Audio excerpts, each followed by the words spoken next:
Eh bien bonsoir tout le monde, on se retrouve pour une petite vidéo sur le lemme de Cesaro, exercice LLG, pas trop dur.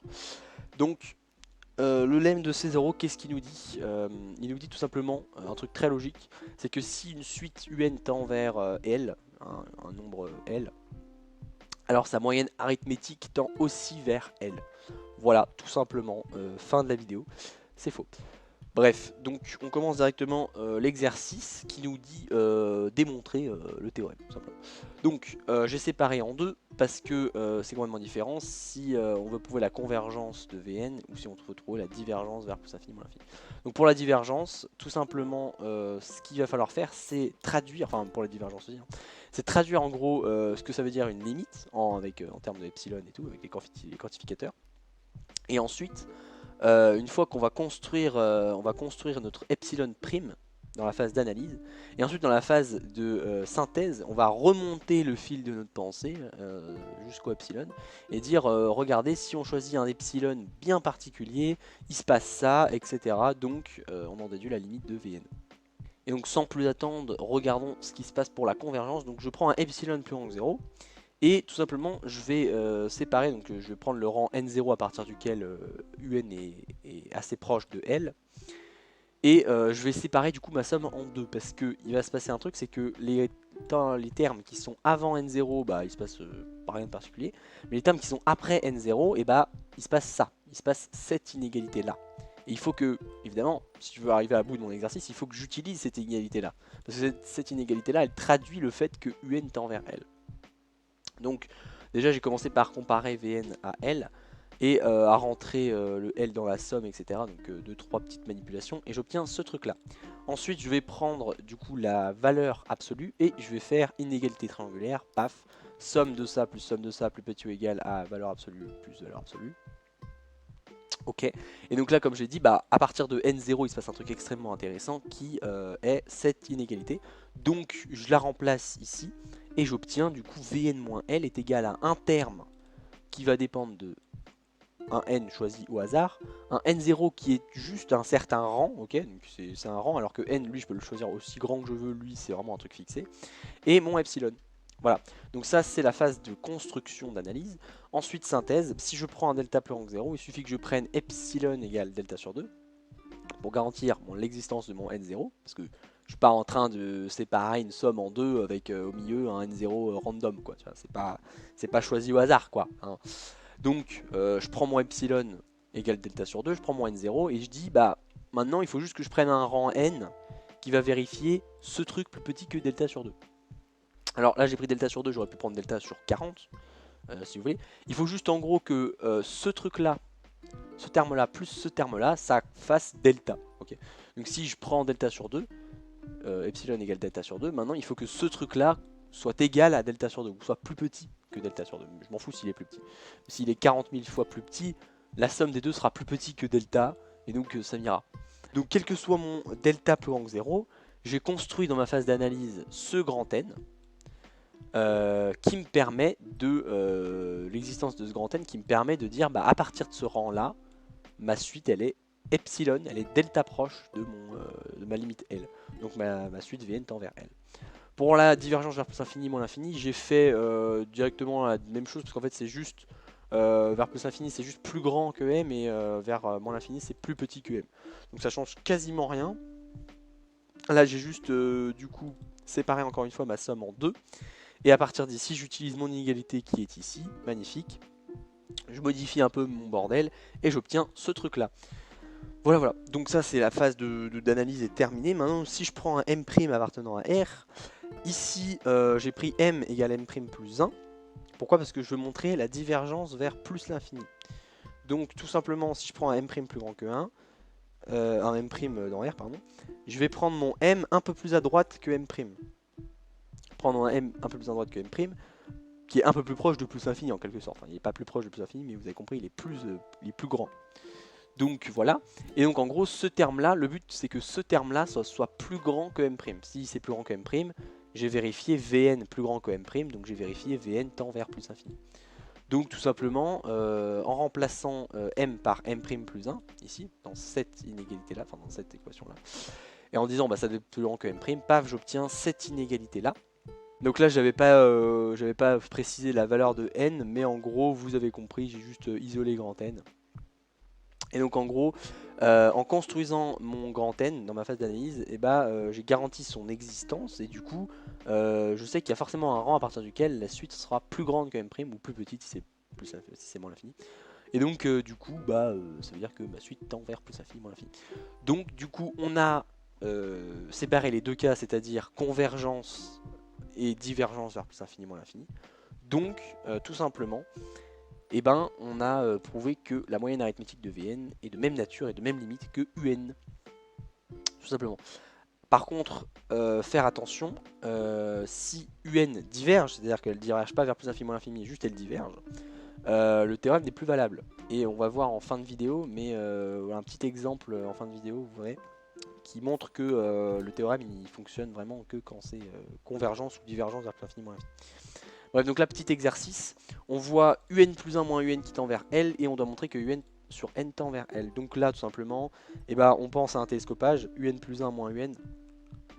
Donc, tout simplement, je pose la suite, Vn est égal à UN plus 1 moins UN. Si je fais la somme par télescopage, ça va s'annuler. Et ça va me donner ce truc-là. Donc là, j'ai multiplié par N plus 1 et divisé par N plus 1 parce que ici, j'ai UN plus 1. Voilà. C'est vraiment par pur... c'est juste pour avoir le même terme ici, le même rang ici que ici. Voilà. Mais en gros, c'est la même chose parce que du coup, N plus 1 sur N, ça va tendre vers 1. U1, c'est un nombre fini, donc qui va être divisé par N plus 1, qui va devenir de plus en plus grand, il va fermer sa gueule. Et du coup, le théorème de Césaro, il nous dit que comme Vn tend vers L, et Wn tend aussi vers L. Donc, ce terme-là, il tend vers 1, on s'en fout. Ce terme-là, c'est 0, donc le seul truc qui reste, c'est Un plus 1 sur N plus 1 qui tend vers L. Donc voilà, petit changement de variable, hein, si là, une fois que vous avez ça, vous pouvez faire N' égale N plus 1, on s'en fout. Donc ça veut juste dire que ça tend vers L. Ok. Exercice suivant, c'est quasiment la même chose cette fois-ci, sauf que il va y avoir un télescopage géométrique, en quelque sorte. C'est-à-dire que là, c'est au lieu d'avoir UN plus 1 moins UN, on a UN plus 1 sur UN. Donc on pense au logarithme.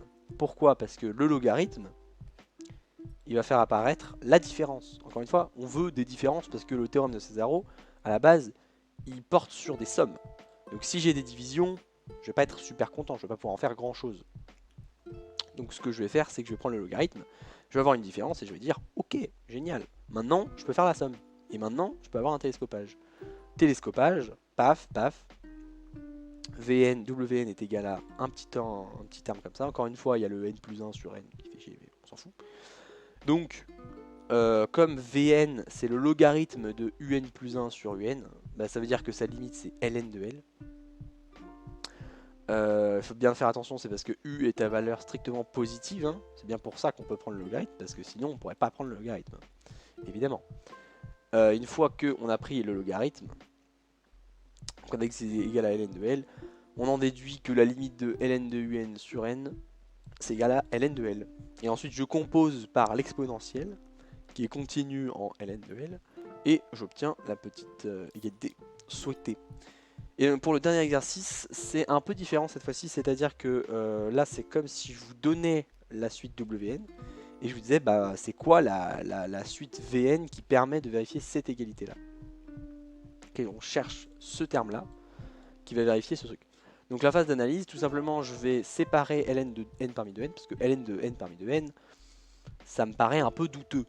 Mais j'ai la chance d'avoir une formule explicite pour n parmi 2n, qui est tout simplement des factoriels, et les factoriels qui sont elles-mêmes des produits.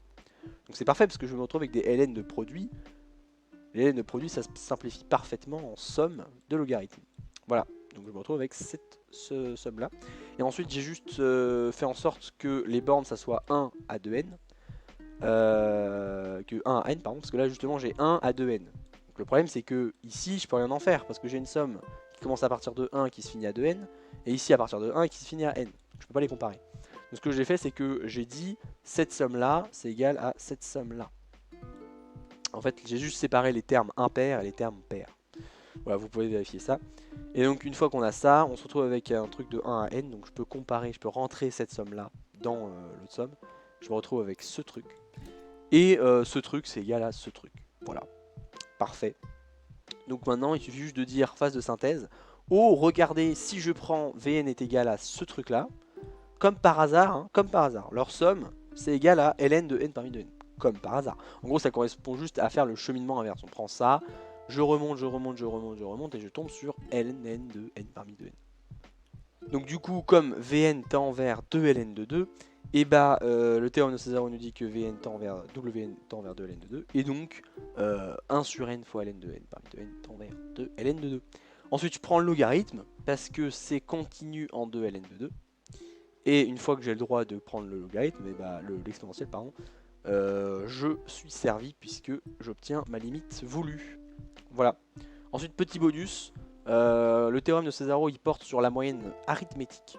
Mais qu'en est-il de la moyenne géométrique? C'est-à-dire que si un UN tend vers une valeur L, strictement positive, bah ma moyenne géométrique, vers quoi elle tend? Et vous pouvez démontrer ça avec la moyenne arithmétique. Hein. Vous pouvez vous rapporter à un théorème de Césaro. Maintenant, on va voir comment. Et donc, comme promis, en fin de vidéo, je vous avais dit la divergence. La divergence, tout simplement, ça marche pas ouf. Parce que quand on a une suite qui, à la base, diverge, il se peut que sa somme, que sa moyenne arithmétique converge. Comme par exemple avec la somme, la moyenne, la suite moins 1 puissance n, qui fait moins 1, 1, moins 1, 1. Et donc, sa moyenne de Césaro arithmétique tend vers 0. Et il y a des petits malins qui en fait prennent la réciproque du théorème de Césaro et qui disent bah si quand UN tend vers L, Vn tend vers L, bah peut-être que la réciproque est vraie, que Vn tend vers L implique UN tend vers L. En gros, ça nous permet juste de dire la limite de ce UN là, il y a une sorte de limite de UN qui est égale à 0. Voilà. Et c'est comme ça, c'est avec cette fraude là, cette giga fraude, qu'il y a des petits filous là qui disent que la somme des entiers naturels est égale à moins 1/12. Avec, c'est une sorte de théorème de Césaro. En fait, c'est pas vraiment le théorème de Césaro, mais ça repose un peu sur la même chose. Et c'est comme ça que on se fait arnaquer. Donc soyez vigilants quand il y a quelqu'un qui commence à vous dire que la somme des entiers naturels tend vers moins 1/12 ou est égale à moins 1/12. Et ben frappez-le et mettez-lui une bonne droite. Et puis dites-lui de se réorienter parce que les mathématiciens ils disent pas ça et que c'est vraiment très petit, hein, très petit de dire ça. Voilà. J'espère que cette vidéo vous aura plu. Et, je vous dis à la prochaine.